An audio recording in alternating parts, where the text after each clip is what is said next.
கரூரில் மின்னல் தாக்கி செம்மறி ஆடுகள் உயிரிழந்ததால் விவசாயி வேதனை அடைந்துள்ளார்.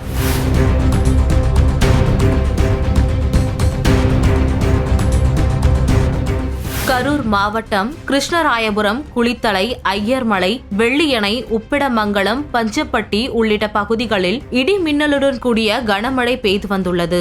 வெள்ளியணை அருகே குமாரபாளையம் பகுதியைச் சேர்ந்தவர் விவசாயி கிருஷ்ணசாமி. இவர் செம்மறி ஆடுகளை வளர்த்து பிழைப்பு நடத்தி வந்துள்ளார். இந்நிலையில் நேற்று இரவு 12 மணி அளவில் இடி மின்னலுடன் கூடிய மழை பெய்ததால் தகர சீட் அமைக்கப்பட்ட கொட்டகையில் தனது செம்மறி ஆடுகளை அடைத்துவிட்டு சென்றுள்ளார். இன்று காலை கிருஷ்ணசாமி செம்மறி ஆடுகளை வந்து பார்த்தபோது செம்மறி ஆடுகள் வைத்திருந்த கொட்டகை அருகே இருந்த தென்னை மரத்தில் இடி தாக்கி அதன் அருகே இருந்த கொட்டகையும் சேதமடைந்திருந்தது.